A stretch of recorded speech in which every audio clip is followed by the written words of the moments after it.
अस्सलामुअलैकुम। तो भाई आज जो है हमने अपना एक और मोस्ट इम्पॉर्टेंट टॉपिक पढ़ना है चैप्टर नंबर 1 का, वो है डायमेंशन। अच्छा, याद रखो कि अगर आज का टॉपिक आपने देख लिया तो इंशाल्लाह किसी भी फॉर्मूले की, किसी भी इक्वेशन की डायमेंशन आप निकाल सकते हो पेपर पर इजीली। आपको कोई भी डायमेंशन याद करने की ज़रूरत नहीं पड़ेगी।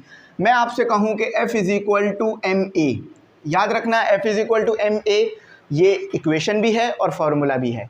बेसिकली तो आप इसे फार्मूला पढ़ते आए हो, लेकिन ये इक्वेशन भी है। क्यों? क्योंकि इसमें इक्वल टू आ रहा है। मैं कहूँ कि इसकी डायमेंशन क्या है, ज़रा बताइए, तो आप डायमेंशन इसकी नहीं बता पाएंगे, क्योंकि आपने शायद ये या तो याद नहीं की हुई होगी या कॉन्सेप्ट नहीं पता। आज की वीडियो में सब पता चल जाएगा। सबसे पहले कि सर डायमेंशन क्यों यूज़ हो रही है, डायमेंशन का काम क्या है। डायमेंशन किसी भी फिज़िकल क्वांटिटी की, यानी जो लेंथ, मास, टाइम, ये सारी जो क्वांटिटीज़ हैं, इन सब की जो है वो नेचर बताती है। नेचर यानी कौन सी चीज़ क्या है, ठीक है, ये बात याद रखना। और डायमेंशन का एक और काम ये है कि ये इक्वेशन को प्रूफ करने के लिए इस्तेमाल होती है। जो फार्मूला बना है क्या वो सही बना है या नहीं, अब कैसे पता चलेगा कि इधर जो डायमेंशन आएगी वो सेम होगी इधर के डायमेंशन के। फॉर एग्जाम्पल F = ma, किसी के दिमाग में आ सकता है कि ये सवाल सही है या नहीं, या ये फार्मूला सही ड्राइव हुआ है या नहीं। तो पता कैसे चलेगा सही ड्राइव हुआ है कि जो डायमेंशन यहाँ आ रही होगी वही डायमेंशन यहाँ आ रही होगी। अच्छा, अब सबसे पहले कुछ बेसिक चीज़ों की डायमेंशन आपने याद रखनी है। मैं सबसे पहले थोड़ा सा पढ़ दूँ, उसके बाद आपको बताता हूँ डायमेंशन क्या होती है। याद रखना, कोई भी पूछ ले आपसे डायमेंशन क्या है, आपने बोलना है कि डायमेंशन फिजिकल क्वांटिटी की नेचर बताती है। नेचर कैसे बताती है कि जितनी भी लेंथ है वो सब L हैं, जितने भी मास हैं, चाहे वो केजी में हो, ग्राम्स में हो या मिलीग्राम्स में हो, वो सब M है। जितने भी आपके पास टाइम है वो सब जो है वो T हैं, चाहे वो सेकंड्स में हो, मिली सेकंड्स में हो या माइक्रो सेकंड्स में हो। अभी मैं लिखूँगा भी। अच्छा, the nature of a physical quantity is known as dimension. जो फिजिकल क्वांटिटी की नेचर बताए वो डायमेंशन है। अब यहाँ पर आ जाओ, जब भी किसी भी लेंथ की बात करोगे, LENGHT, जब भी किसी भी लेंथ की बात करोगे डायमेंशन क्या होगी, L होगी। अब मैं लेंथ का यूनिट पूछूं, बहुत सारे यूनिट आपके दिमाग में हैं, मीटर, सेंटीमीटर, आपके पास मिलीमीटर, माइक्रोमीटर, लेकिन सबकी डायमेंशन एक है और वो है आपके पास L। तो नेचर बताया, नेचर बताया ना, नेचर बता दिया, फिजिकल क्वांटिटी का नेचर पता चल गया ना कि जितने भी लेंथ होंगे सब आपके पास L होंगे। वेवलेंथ लेंथ है L। अच्छा, इसके अलावा आपके पास कंप्रेशन एंड रीडिफेक्शन के दरमियान का डिस्टेंस, वो भी वेवलेंथ है M। Note anti note distance है, लेंथ उसकी डायमेंशन होगी L। याद रखेंगे, जितनी भी लेंथ हैं, चाहे वो किसी भी किस्म की लेंथ हो, डायमेंशन हमेशा L रहेगी। रेडियस क्या डायमेंशन होगी, कि रेडियस क्या है, मैं बोलूँ रेडियस कैलकुलेट करो, फ़ौरन बोलोगे सर स्केल दीजिए, डायमेंशन L। याद रहेगी बात, इंशाल्लाह याद रहेगी। अच्छा, अब ये यूनिट मिटा रहा हूँ, आप अपने पास लिख लेना क्योंकि जगह थोड़ी कम है। अच्छा, अगली चीज़ आ जाती है मास। मास, ये ठीक है, मास, जितने भी दुनिया में मास हैं उन सब की डायमेंशन M है। नेचर पता चल गई कि जो भी आपके पास मास होगा उसकी डायमेंशन क्या होगी, M होगी। अब कौन कौन से मास, चाहे वो मास आपके पास लिक्विड में हो, चाहे वो मास आपके पास केजी में हो, चाहे वो मास आपके पास ग्राम में हो, चाहे वो मास आपके पास मिलीग्राम में हो, डायमेंशन M रहेगी। नेचर बता रहा है ना कि कोई भी मास होगा डायमेंशन M रहेगी। अब आपकी नेचर है आप गुस्से वाले हो, या आपकी नेचर है आप ठंडे मिजाज के हो, तो आप ही हो, लेकिन आपके पास नेचर है एक।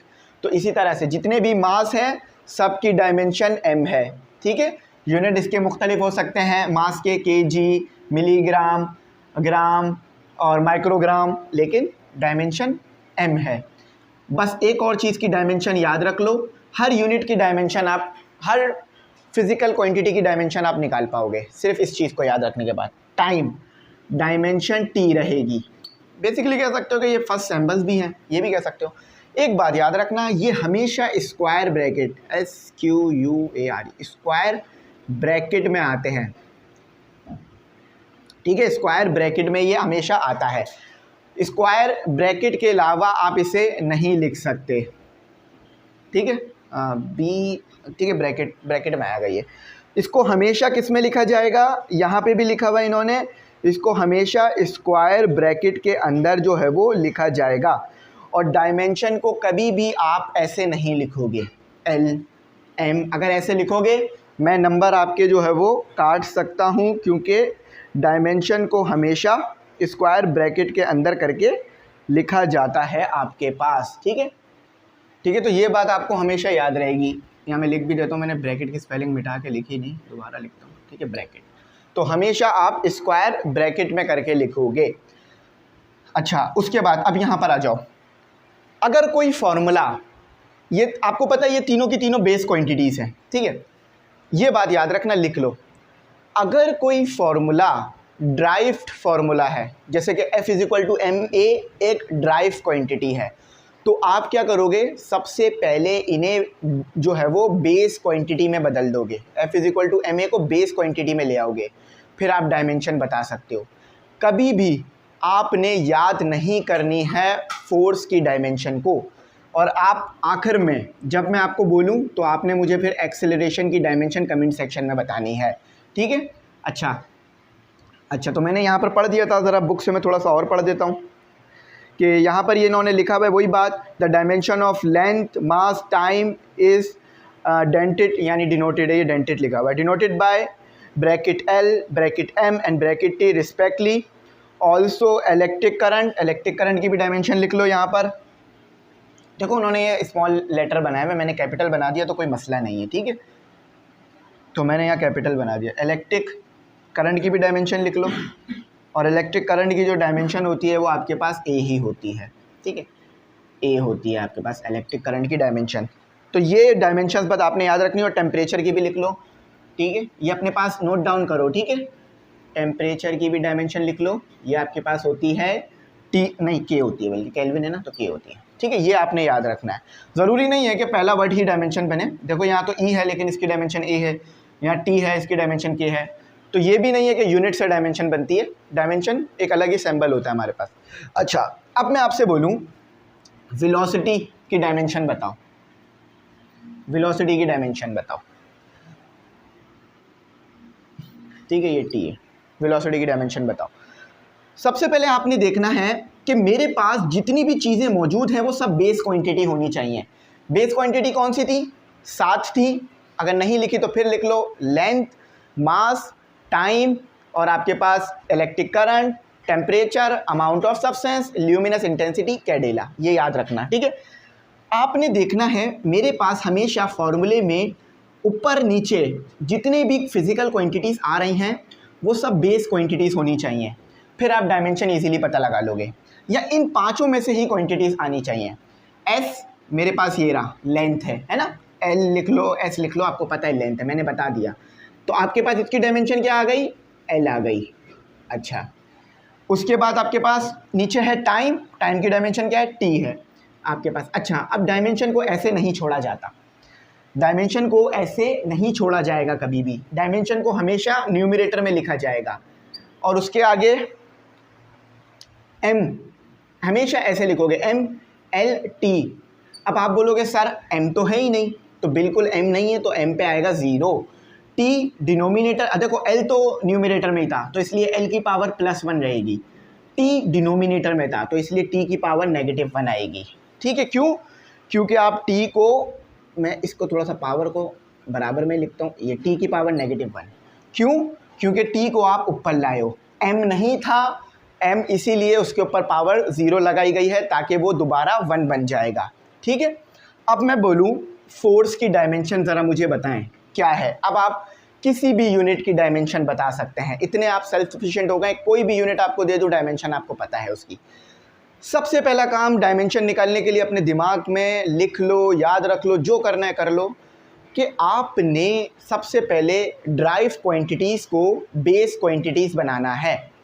इसमें से ड्राइव क्वांटिटी कौन सी है, मास एक बेस क्वांटिटी है, तो इसको एज इट इज़ लिख दो, ठीक है।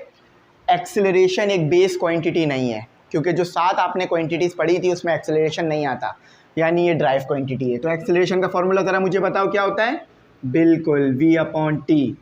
अच्छा, अब इसको थोड़ा सा सेपरेट कर लो,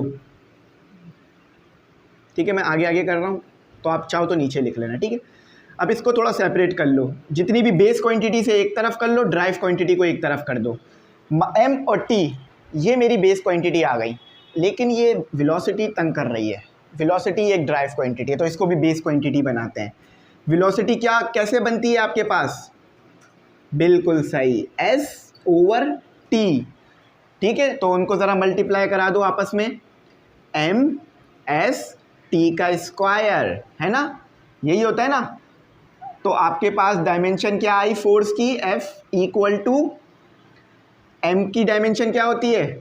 हाँ, M की डायमेंशन है सर, मास की डायमेंशन है आपके पास M, स्क्वायर ब्रैकेट ना भूलें बिल्कुल भी। S की डायमेंशन L होती है और T की डायमेंशन क्या होती है? T स्क्वायर, ठीक है। बाकी काम नमाज के बाद करते हैं, ठीक है। तो अब आगे कंटिन्यू करते हैं। हमने फोर्स की डायमेंशन निकाल ली थी। अब देखो मैंने क्या कहा था, आप डिनोमिनेटर में नहीं छोड़ सकते कभी भी, तो आप क्या करोगे? ऊपर ले आओगे, M आपके पास एज इट इज़ रहेगा, L आपके पास एज इट इज़, T को ऊपर ला रहे हो तो पावर क्या हो जाएगी? इन्वर्स में आ जाएगी, ठीक है। तो ये डायमेंशन है फोर्स की। अब दो तरह के स्टूडेंट्स हैं जो कि फोर्स की डायमेंशन को या तो याद करेंगे या तो जो मैंने कॉन्सेप्ट बताया याद रखेंगे। जब भी आपको किसी भी फॉर्मूले की डायमेंशन निकालनी है, बस उसमें जो ड्राइव क्वांटिटीज़ मौजूद हैं उनको बेस क्वांटिटी बना दो, डायमेंशन आपके सामने है। हमने पढ़ा है हर ड्राइव क्वांटिटी बेस क्वांटिटी से मिलकर ही बनी है, जैसे velocity, acceleration, force, work, power और पोटेंशियल डिफरेंस, इस तरह से बहुत सारी क्वांटिटीज़ है आपके पास, इनर्शिया, मोमेंटम, बहुत सारी क्वांटिटीज़। अच्छा, अब दो स्टूडेंट हैं मेरे पास, एक है जिन्हें मैं कह दूं कि टेबल 1.5 याद कर लो, मैंने क्या कहा था? मैं नहीं कहूँगा याद करने का। और दूसरे स्टूडेंट्स वो हैं जो मेरे साथ 5 मिनट और देंगे और इनमें से किसी एक डायमेंशन को खुद सॉल्व करके बताएंगे, ठीक है। तो मैं आपको एक टास्क दे रहा हूँ कि ये एक्सेलरेशन की डायमेंशन ड्राइव करो और कमेंट सेक्शन में जाके लिखो, ताकि मुझे पता चले आपको आई या नहीं आई डायमेंशन। अच्छा, उसके बाद एरिया है, एरिया में 2 बार लेंथ आती है ना, एरिया की डायमेंशन देखो, उसके बाद मैं वर्क की डायमेंशन बताऊंगा। मैंने कहा ना, आप कोई भी डायमेंशन हो आप प्रूफ कर लोगे। एरिया का फॉर्मूला बताओ मुझे क्या होता है? एरिया का फॉर्मूला होता है आपके पास लेंथ का स्क्वायर, है ना। अब लेंथ आपको पता है क्या आती है? लेंथ आपके पास लेंथ की डायमेंशन है, या इस तरह लेंथ लिख लो, ठीक है, कैपिटल L स्मॉल l। तो लेंथ की डायमेंशन आपके पास ये आ गई। ऐसे भी लिख सकते हो, गलत नहीं है, लेकिन अगर आपके पास डायमेंशन आपको लिखनी है तो आप ऐसे लिखोगे M, L और T। अब आप बोलोगे सर मेरे पास तो M है ही नहीं, तो बिल्कुल सही है, M 0 कर दो पावर में। आप बोलोगे सर मेरे पास तो L2 है, तो ठीक है L2 कर दो। आप बोलोगे सर यहाँ T है ही नहीं, तो ठीक है T 0 कर दो। जो चीज़ें नहीं हैं वो 0 कर दो, जो हैं उस पर पावर छोड़ दो, या 2 पावर थी तो इसलिए 2 पावर छोड़ी। तो याद रखना, अगर ऐसे लिखोगे तो भी ठीक है, लेकिन ज़्यादातर डायमेंशन को ऐसे लिखा जाता है ताकि हम बता सकें उसमें M कितना है, L कितना है और T कितना है। अब आखिरी चीज़, मुझे आप बताएं वर्क की डायमेंशन क्या होती है? F is equal to M, W is equal to FD। सबसे पहले मुझे आप ये बताएं कि ये कौन सी क्वांटिटी है, बेस या ड्राइव, और ये कौन सी क्वांटिटी है, बेस या ड्राइव? बिल्कुल सही सर, ये है ड्राइव क्वांटिटी, ये है बेस क्वांटिटी, ठीक है। बेस क्वांटिटी को एक साइड पे कर दो, उसको बोलो भाई मुझे आपकी ज़रूरत नहीं है, इस तरफ आ जाओ। अच्छा, ये जो मैं एरो बना रहा हूँ ना, इसका मतलब ये है कि पहले ये स्टेप करना है फिर ये स्टेप आपने करना है, ठीक है। तो ये इसलिए बना रहा हूँ मैं। अच्छा, उसके बाद मैंने करना है ये, तो W इज़ इक्वल टू, क्योंकि मेरे पास नीचे जगह नहीं है इसलिए मैं उधर उधर लिखते जा रहा हूँ। तो W बेस D मुझे पता है, D है लेंथ। मैंने कहा ना जितनी भी दुनिया में लेंथ है, जब भी देखो मैंने यहाँ सिंबल नहीं लिखा L का, L की जगह पर यहाँ आप कुछ भी लगा लो, L की जगह पर यहाँ आप D लगा लो, L की जगह पर यहाँ आप S लगा लो, R लगा लो, वेवलेंथ लैम्डा लगा लो, मास की जगह पर यहाँ आप M ही आएगा, उसका तो सिंबल M ही लिखते हो आप। तो लेंथ एक ऐसी ख़ास चीज़ है जिसके लिए बहुत सारे सिंबल्स इस्तेमाल हो रहे होते हैं, D, S, L, R और लैम्डा। लेकिन जो भी हो आपको पता है वो एक लेंथ है, डायमेंशन उसकी आपके पास L होगी। अच्छा, तो अब आ जाओ बेस क्वांटिटी पे आ जाते हैं, F। अब F को दोबारा लिखने की ज़रूरत नहीं है, F को खोल दो, क्या आता है F को खोलने पर? बिल्कुल सही सर, MA। अब इन दोनों में से मुझे बताओ बेस क्वांटिटी कौन सी और ड्राइव क्वांटिटीज़ कौन सी हैं। सर ये दोनों बेस क्वांटिटीज़ हैं, ये ड्राइव क्वांटिटी है, तो हमें जो काम करना है वो ड्राइव क्वांटिटी पे करना है। मैं क्या करूँगा, डी और एम वो बेस क्वांटिटी है, उन्हें नहीं छेड़ूंगा। ए बोलूँगा आप क्यों ड्राइव क्वांटिटी हो, आप बेस क्वांटिटी बनो। तो ये वी और टी से बनता है ना। एक्सेलरेशन का फॉर्मूला याद है आपको, बिल्कुल सही है। अच्छा अब मैं फिर बोलता हूँ, टी मेरे पास फिर एक बेस क्वांटिटी आ गई, मैं क्या करता हूँ टी को डी एम के नीचे लिख देता हूँ, ठीक है, डी एम। अब मुझे बताऊँ इनमें से बेस क्वांटिटी कौन सी है, ड्राइव क्वांटिटी कौन सी है। सर ये बेस क्वांटिटीज़ आ गई आपके पास, ये बस एक ड्राइव क्वांटिटी रह गई है। इसको अगर आप सॉल्व कर देंगे तो आपके पास वर्क की डायमेंशन आ जाएगी। ये वर्क है, ठीक है, वेट नहीं है, ठीक है। तो मैं इधर करता हूँ डी एम टी, और वी की फॉर्मूला क्या है, वी का बेस फॉर्मूला क्या आता है आपके पास, एस टी। चलो अब डायमेंशन लिखते हैं इसकी, ज़रा पहले फॉर्मूले को थोड़ा सिंप्लीफाई कर देता हूँ। ये हो गया आपके पास डी एम, अच्छा ये तो डी एम एस हो गया भाई हमारे, देखो डी एम एस और टी का स्क्वायर। अच्छा अब इनमें से मुझे बताओ ड्राइव क्वांटिटी कौन सी है, कोई भी ड्राइव क्वांटिटी नहीं है। डी भी बेस क्वांटिटी है, एम भी बेस क्वांटिटी है, D length, M length, S क्या है यहाँ पर, एस यहाँ पर लेंथ ही है बेसिकली, लेकिन मैंने उसे यहाँ पर क्या लिखा है, एस लिखा है ताकि आपको समझ आ सके। अब आप बोलो सर यहाँ पे लेंथ नहीं लिखे हैं, आप डी से डिनोट कर दें, ठीक है, डी से डिनोट कर दिया, यहाँ से फिर एस हट जाएगा, ये वाला डी स्क्वायर हो जाएगा। समझाने के लिए किया था ये मैंने, ठीक है। अब इसकी ज़रा डायमेंशन लिख डालो, यहीं पे लिख देता हूँ मैं डायमेंशन इसकी, W is equal to L का स्क्वायर। अच्छा पहले m लिखा जाता है, ये याद रखना, हमेशा पहले m लिखा जाता है, ये इसकी एक लिखने का तरीका है। जगह यहाँ पर बहुत कम है, मैं इसको मिटा दूँ, इसको मैं यहाँ से रिमूव करके डायमेंशन वहाँ लिख रहा हूँ इसकी, ठीक है। तो m W is equal to m सबसे पहले लिखा जाएगा, m पावर 1 है तो इसलिए उस पर कोई पावर नहीं आ रही, उसके बाद d का स्क्वायर आ रहा है यानी l का स्क्वायर होगा, t नीचे मौजूद है, एक स्टेप बढ़ा रहा हूँ मैं आप लोगों के लिए कि t को यहाँ लिख रहा हूँ। अच्छा अब t को ऊपर ले जाओ, तो m l का स्क्वायर t इनवर्स का स्क्वायर, ये इसकी डायमेंशन है। मैंने आज से 3-4 साल पहले पढ़ी थी ये बात, लेकिन आज भी उस चीज़ को इस्तेमाल करके मैं किसी भी चीज़ की डायमेंशन निकाल पाता हूँ। तो क्यों, क्योंकि मैंने कॉन्सेप्ट ले लिया, आपको कॉन्सेप्ट दे दिया कि जो भी बेस ड्राइव क्वांटिटी है उसको बेस क्वांटिटी बनाओ और फिर डायमेंशन आपके सामने आएगी। अब देखो वर्क एनर्जी दोनों सेम चीज़ है, डायमेंशन यही लिखी हुई है, देखो M L square T inverse का स्क्वायर। मैंने देखा नहीं, आप पूरी वीडियो में देख रहे हो, तो मैंने आपके सामने इसकी डायमेंशन नोट डाउन कर दी। अच्छा थोड़ा सा ये लेक्चर लेंदी इसलिए हुआ क्योंकि ये बहुत ज़्यादा यूज़ होने वाली चीज़ है। एक्सेलरेशन की डायमेंशन आप लोग कमेंट सेक्शन में लिखेंगे, ठीक है। 2 बार मैंने एक्सेलरेशन आपके सामने इस्तेमाल की है, तो मुझे उम्मीद है इसकी डायमेंशन हर बच्चा लिख पाएगा। और मज़े की बात यह है कि एक्सेलरेशन मैंने दी इसलिए क्योंकि यहाँ पर उसकी डायमेंशन नहीं लिखी हुई है। अच्छा अब आ जाओ using dimension to derive equation. उससे पहले एक छोटा सा टॉपिक है आपके पास, homogeneity of physical equation by dimensionality. तो डायमेंशनलिटी का यूज़ मैंने बता दिया कि किस लिए होता है, इक्वेशंस को प्रूव करने के लिए। अब वही चीज़ आप आगे पढ़ोगे, मतलब कि जब आप डायमेंशनली किसी चीज़ को प्रूव करोगे तो एक होमोजेनिटी आएगी, यानी जो डायमेंशन राइट हैंड साइड पर आ रही होगी वही डायमेंशन लेफ्ट हैंड साइड पर आ रही होगी। फॉर एग्जांपल मेरे पास जो डायमेंशन आई थी वर्क की, वो आपको पता है M L square T inverse का स्क्वायर। मैं यहाँ इसको नोट डाउन कर देता हूँ, ठीक है, एम एल का स्क्वायर टी इनवर्स। याद नहीं करना डायमेंशन, जो समझाया वो समझ के लिखना, ठीक है। तो अगर वर्क की डायमेंशन में डायरेक्ट यहाँ पुट कर दूँ तो क्या आ जाएगा, M L square T inverse का स्क्वायर। और बाकी फोर्स की डायमेंशन अगर मैं पुट कर दूँ तो क्या आ जाएगा, एम एल और टी इनवर्स का स्क्वायर। और डी की डायमेंशन पुट कर दूँ तो क्या आ जाएगा मेरे पास, बिल्कुल सही, M L square T inverse का स्क्वायर। तो देखा दोनों साइड प्रूफ करी अभी, लेकिन ये मैं लिख के दिखाऊंगा तो ज़्यादा अच्छा समझ में आएगा। तो यहाँ देखो क्या लिखा हुआ है, डायमेंशनलिटी और dimensional analysis is a technique use in physics to check the consistency of equation and measurements.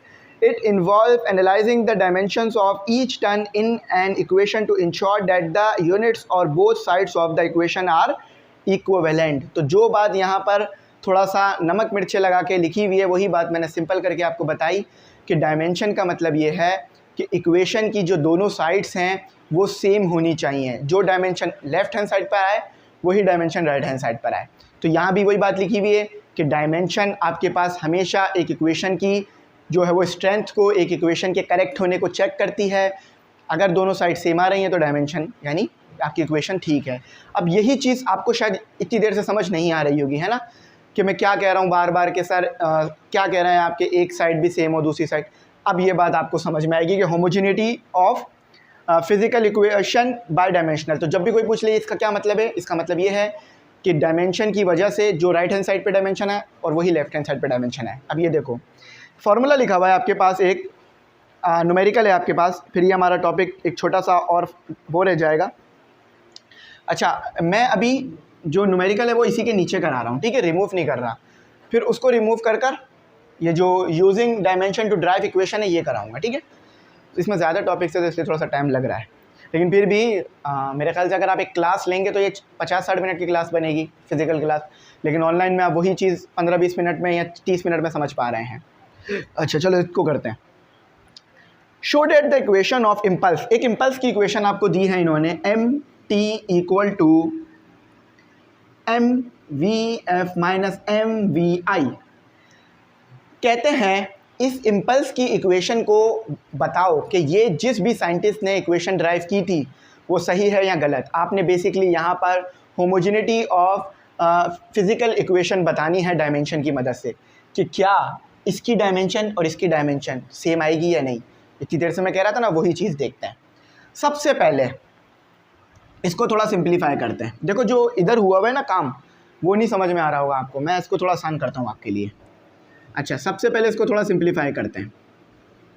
m को कॉमन निकाल लो, वी एफ माइनस वी आई आ गया आपके पास, ठीक है। अच्छा, वी एफ माइनस वी आई आप स्टूडेंट अच्छी तरीके से जानते हैं डेल्टा वी के बराबर होता है। तो वी एफ माइनस वी आई अब ऊपर पुट कर दो ज़रा, ये मेरे साथ लिखना है, ठीक है, डेल्टा वी, ठीक है। अब मेरे पास जो है वो फोर्स की डायमेंशन क्या आती है मुझे पता है। फोर्स की डायमेंशन मैंने क्या निकाली, ये निकाली। चाहो तो यहाँ में निकाल भी सकते हो, लेकिन मुझे पता है तो मैं डायरेक्ट लिख सकता हूँ, F is equal to M L T inverse का स्क्वायर, ठीक है। ये मेरे पास इक्वेशन 1 बन गई है हमारी। मेरे पास वेलोसिटी की डायमेंशन क्या आती है, मैंने ये निकाली हुई है, ठीक है, कि आ गई मेरे पास यहाँ पर वेलोसिटी की डायमेंशन आ गई मेरे पास यहाँ पर v is equal to M not L T, सिर्फ t, और इन्वर्स में आएगा, वो भी इन्वर्स में आएगा। अच्छा, put f and v in equation 1, ये लिख लो मेरे साथ, put f and v in equation 1। देखो यहाँ पर ना जो इन्होंने सॉल्व करके आपको ये न्यूमेरिकल दिए हुए हैं, ये जो भी चीज़ें इन्होंने दी हुई है, ये आप वैसे भी नहीं कर पाओगे क्योंकि ये सॉल्व नहीं है, ये बल्कि खुद ही अनसॉल्व है, बस इसके आंसर्स लिखे हुए हैं नीचे। तो ये सब स्टेप्स मिस हैं जो कि आपको समझाने पड़ेंगे, जब भी आपको समझ में आएगी होमोजेनिटी ऑफ फिजिकल इक्वेशन, ठीक है, homogeneity of physical equation bye dimension. तो ये उसका ही टॉपिक चल रहा है हमारा अभी। एफ को भी पुट कर दो ऊपर ज़रा, क्या आएगा आपके पास, डायमेंशन क्या बन जाएगी, एम एल टी इनवर्स का स्क्वायर, और इसकी डायमेंशन क्या है, टी की, बिल्कुल सही, वो तो बेस क्वांटिटी है ना, तो हमें उसकी डायमेंशन पता है। अच्छा, एम की डायमेंशन क्या है, हमें पता है, मास होती है सर। अच्छा, वी की डायमेंशन आप क्या लाए, M not L T inverse, ये 1 है, ठीक है, ये 1 है। अच्छा, अब इनको ज़रा सॉल्व करके लिख दो। तो ये क्या हो गया आपके पास, एम एल टी 1। अब 1 कैसे लिखा सर आपने, -2 + 1 -1 बचेगा, कैसे, जगह नहीं है पूरे बोर्ड पर, चलो यही समझ लो। देखो ये तो बात आपको अच्छी तरीके से पता है, बेसिस सेम, पावर ऐड हो गई, तो -2 + 1 -1 बचता है, तो इसलिए मैंने -1 लिख दिया है, ठीक है। अच्छा, उसके बाद यहाँ पर देखो m + 1 और दूसरा वाला m 0, तो 0 + 1 1 बचता है आपके पास, है ना। तो ये हो गया 1 लिखने की पावर में ज़रूरत होती नहीं है, एल टी इनवर्स। देखा आपने कैसा दोनों चीज़ें सेम आई, क्या कह रहे थे, इसी को तो कहते हैं homogeneity of physical equation bye dimensional. यानी ये जिस भी साइंटिस्ट ने फार्मूला ड्राइव किया था मैं उसका नाम नहीं जानता, मैं नहीं जानता वो मेरा दोस्त है या दुश्मन, लेकिन मैं कह सकता हूँ उसने बिल्कुल सही ड्राइव किया। क्यों? क्योंकि ये जो डायमेंशन इस राइट हैंड साइड पर आई वही डायमेंशन लेफ्ट हैंड साइड पर आई। अगर उसने फॉर्मूला गलत ड्राइव किया होता तो ये जो राइट हैंड साइड वाली डायमेंशन है कभी भी लेफ्ट हैंड साइड वाली डायमेंशन से मैच नहीं करती। और ज़रा इसका आंसर में देखो तो भी यही दिया हुआ है आपको, ठीक है, ऐसा ही दिया हुआ है आंसर। समझ में आ गई ना बे बात? अब ये मिसिंग थी पार्ट्स तो मैंने आपको ये लिखवाया। अच्छा, अब मैं इसी चीज़ को रिमूव करूंगा और using dimension to derive equation करूंगा, ठीक है, डायमेंशन से इक्वेशन ड्राइव करके दिखाऊंगा। मैं उम्मीद करता हूँ समझ गए होंगे, कोई भी ऐसा पार्ट मैंने स्किप नहीं किया जो कि किसी भी बच्चे को टेंशन दे दे। समझ लो ये टी था और क्या था, टी इनवर्स था, ये स्क्वायर में था, ठीक है। तो टी बेसिस सेम, पावरें ऐड हो जाती हैं, ये माइनस टी, हाँ सही है, ठीक है। तो ये क्या हो गया 1 है ना, और -1 क्यों? क्योंकि इसके साथ माइनस था, इसके साथ प्लस था, ठीक है, इसीलिए ये -1 आ रहा है। ये एक स्टेप मैंने बताया था आपको, तो ये मैं उम्मीद करता हूँ समझ आ गया होगा। अच्छा, अब आओ आखिरी चीज़ पे आ जाओ, बस आखिरी टॉपिक है हमारा कि डायमेंशन की मदद से एक इक्वेशन ड्राइव करनी है आपने। और मैं उम्मीद करता हूँ ये इक्वेशन देखकर आप समझ गए होंगे ये इक्वेशन कौन सी है। ये पेंडुलम की इक्वेशन है, पेंडुलम का टाइम पीरियड निकालने की इक्वेशन है आपके पास। अच्छा, अब आओ ज़रा इससे कैसे मैं इक्वेशन ड्राइव करूँगा। मुझे कहते हैं सिंप्लीफाई करते हैं, सबसे पहले इसको पढ़ लेते हैं। Using dimension to derive equation, आप डायमेंशन की मदद से ना सिर्फ इक्वेशन सही है गलत ये प्रूफ कर सकते हो, बल्कि डायमेंशन की ही मदद से आप एक इक्वेशन भी ड्राइव कर सकते हो। कैसे ड्राइव होगी वो मैं बताता हूँ आपको। मुख्तलिफ़ चीज़ों की डायमेंशन लिख दी जाएगी और उसकी फिर पावर्स को बता दिया जाएगा, तो इस तरह से आपकी इक्वेशन ड्राइव हो जाएगी। तो जो वर्डिंग लिखी हुई है सबसे पहले मैं वो वर्डिंग पढ़ देता हूँ। Consider the oscillation of simple pendulum, ठीक है, एक सिंपल पेंडुलम है वो ऑक्सीलेशन कर रहा है। We assume that the period of the pendulum depend on following quantities. अच्छा, यहाँ पर आपने और कुछ नहीं देखना, बस इस बात को याद रखना है। ये कह रहे हैं कि जो टाइम पीरियड है वो डायरेक्टली डिपेंड कर रहा है मास से, ठीक है, मास से डायरेक्ट डायमेंशन लिखो, मास से, और उसके ऊपर पावर आ रही है x, और ये x हमें नहीं पता क्या चीज़ है, ठीक है, x हमें नहीं पता, हम ये ड्राइव कर रहे हैं। अच्छा, और यही टाइम पीरियड डायरेक्टली डिपेंड कर रहा है length of spring of the pendulum, ठीक है। अब लेंथ पर आएगा y और लेंथ पर एक z भी आएगा, ठीक है, ये जो इन्होंने डायमेंशन गिवन की है इसके मुताबिक। अच्छा, यही जो पेंडुलम है एक्सेलरेशन पे भी डिपेंड कर रहा है, एक्सेलरेशन ड्यू टू ग्रेविटी पे भी डिपेंड कर रहा है। इसका पहले मैं फार्मूला लिख देता हूँ कि जिस तरह से फार्मूला कहा गया है कि k कांस्टेंट आ गया, m x l y और g का z, ठीक है। ये आपको इन्होंने कंडीशन दे दी कि टाइम पीरियड जो है वो एक पेंडुलम का डायरेक्टली डिपेंड कर रहा है मास पे, लेंथ पे, ग्रेविटी पे, ठीक है। अब मैंने क्या कहा था, डायमेंशन से इक्वेशन ड्राइव करनी है, तो देखो यहाँ पर मैं g को नहीं छोड़ सकता। क्यों? क्योंकि g एक ड्राइव क्वांटिटी है, मुझे इसे बेस क्वांटिटी बनाना पड़ेगा। तो g को बेस क्वांटिटी में कैसे बना सकता हूँ, m y, और g कैसे बनती है, बिल्कुल सही, लेंथ और t का स्क्वायर, ठीक है। एक्सेलरेशन ही है ना basically, acceleration due to gravity, तो एक्सेलरेशन ड्यू टू ग्रेविटी का क्या फॉर्मूला होगा, L/T स्क्वायर, ठीक है। तो L/T का z लिखेंगे यहाँ पर, ठीक है, और z के साथ स्क्वायर भी आएगा। क्यों? क्योंकि अब देखो ये दोनों 2 ही लग रहे हैं, 22 लग रहे हैं, क्योंकि मेरा z और 2 एक ही जैसा बनता है। अब फ़र्क हो गया होगा, ठीक है। क्यों आया t के साथ स्क्वायर, क्यों आया? क्योंकि आपको पता है v/t s/t, तो s/t स्क्वायर होता है, ये लिखा हुआ। एक्सेलरेशन की डायमेंशन ड्राइव करोगे ना तो पता चल जाएगा, लेकिन अगर एक्सेलरेशन का फॉर्मूला लिखोगे तो क्या आता है, v/t, है ना, लेकिन ये क्या बन सकता है, s/t स्क्वायर, ये याद रखना बस, ठीक है। तो ये चीज़ देख लो, मैंने एक ये चीज़ लिखी है कि a जो है वो v/t और s/t स्क्वायर, तो ये मैंने g की जगह पुट किया, और g क्या होती है, एक्सेलरेशन ड्यू टू ग्रेविटी। अच्छा, अब देखो बाकी मैं आगे क्या कर सकता हूँ, t = k, डायमेंशन लिख देता हूँ m x l y l और t की पावर z, सॉरी l की पावर z और t नीचे है, ऊपर आ जाओगे डिनोमिनेटर से न्यूमिनेटर में ले आओ, तो -2 और ये z सही लिख लेते हैं ज़रा, ठीक है, z। ये आपके पास हो गई डायमेंशन किसकी, गिवन कंडीशन के मुताबिक।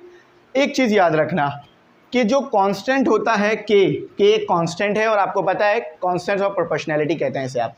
कांस्टेंट डायमेंशनल लेस होता है, ठीक है, डायमेंशनल लेस या डायमेंशन लेस कह लो, डायमेंशन लेस होता है ये, ठीक है, डायमेंशन लेस होता है। तो इसकी कोई डायमेंशन नहीं होगी, ये ख़त्म हो जाएगा, क्योंकि आप जब भी कांस्टेंट ड्राइव करोगे, मतलब जब भी आप डेरिवेशन ड्राइव करोगे कांस्टेंट की डायमेंशन नहीं लिखोगे। तो k ख़त्म हो गया, आपके पास क्या बचा हुआ, t m x l y l z और यहाँ आ गया t z, ठीक है। अच्छा, अब कुछ कंडीशनें गिवन की हुई हैं। अब वो कंडीशन क्या है, वो कहते हैं कि x जो है वो 0 के बराबर है, ठीक है। ये कंडीशन हमें दी जाएगी जब भी डेरिवेशन ड्राइव करने का कहेंगे। उसके बाद कहते हैं y प्लस z का जो सम है वो 0 के बराबर है, y प्लस z का जो सम है वो भी 0 के बराबर है।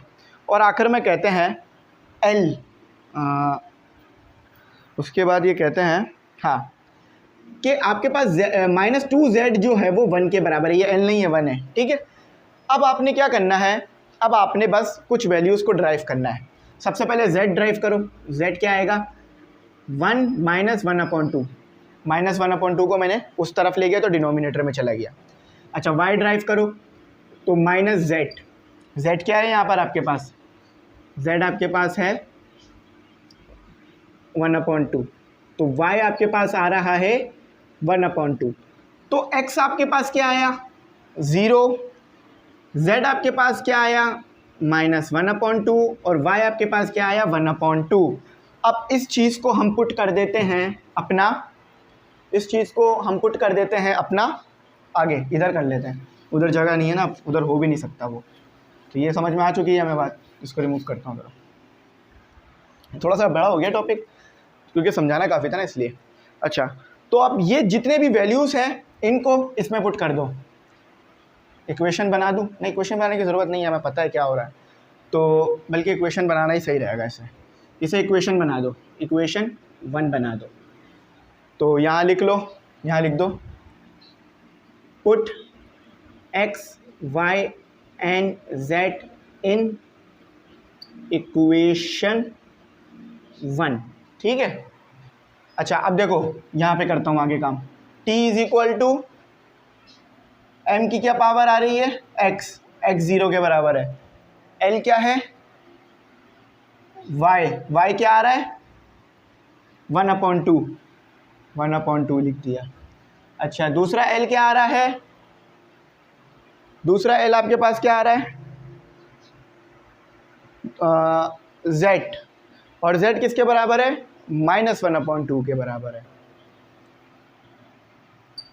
-1/2 के बराबर है, ठीक है। तो ये कुछ इस तरह से आपके पास जो है वो ड्राइव होगा आगे जा जाके, ठीक है। तो यहाँ तक आपको समझ में आ गया। अब आगे आपके पास क्या है, आगे हाँ t का इन्वर्स है ना। अब जहाँ जगह नहीं बच रही बिल्कुल भी, इसको भी रिमूव कर देना थोड़ा सा। तो ये t का इन्वर्स आ रहा है -2 और z क्या है, -1/2, ठीक है।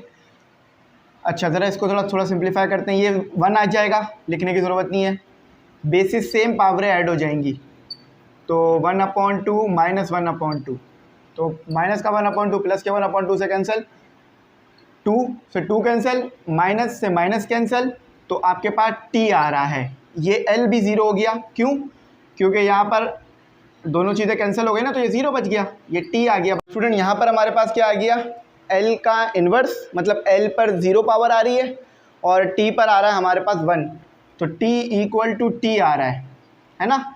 डायमेंशन के हिसाब से देखें तो ये भी टाइम है, तो इसकी भी डायमेंशन t होगी और यहाँ भी t आ रहा है। तो यानी ये बात प्रूफ हो गई, जो हमें गिवन कंडीशन दी थी वो डायमेंशनली प्रूफ हो रही है। अब टाइम पीरियड का फॉर्मूला आपके पास क्या होता है, T इक्वल टू के L अपॉन जी पावर 1/2। तो यहाँ पर ये क्या बन रहा है, और के क्या है, के यहाँ पर है, के यहाँ पर है 2 पाई। तो T equal to 2 pi, T equal to 2 pi square 1/2 square root होता है L अपॉन जी आ गया। तो ये आपका डायमेंशनली यहाँ पर प्रूफ हो गया, ये एक फॉर्मूला बनेगा। ठीक है, ये चीज़ इन्होंने बेसिकली आपको प्रूफ करने के लिए कहा था कि ये बताओ कि T इक्वल टू टी। तो देखा आपने कैसे हमने डायमेंशन की मदद से जो है वो एक पूरा का पूरा जो है वो पूरा का पूरा एक फार्मूला जो हमारे पास आया था सिंपल पेंडुलम में टाइम पीरियड का, उसको ड्राइव करके दिखा दिया। अब मैं मानता हूँ ये थोड़ा सा मुश्किल था, लेकिन मैंने बहुत इजी करके इसे समझाने की कोशिश की है कि कहाँ पर क्या अप्लाई हुआ है। तो मैं उम्मीद करता हूँ ये समझ में आ गया होगा। ये थोड़ा सा टॉपिक लंबा था क्योंकि मैंने लिखवाना भी था, वरना तो ये समझ नहीं आता कभी भी आपको। तो ये यहाँ पर हमारा ये पूरा टॉपिक हो गया। अगर कुछ ना समझ में आए तो ज़रूर पूछना, मैं बता दूंगा। अब अगला टॉपिक इस बहुत इंपॉर्टेंट और बहुत बड़ा टॉपिक है, तो नेक्स्ट वीडियो में उसको कवर करेंगे। Thanks for watching. अल्लाह हाफिज़। अपनी कीमती दुआओं में ज़रूर याद रखना।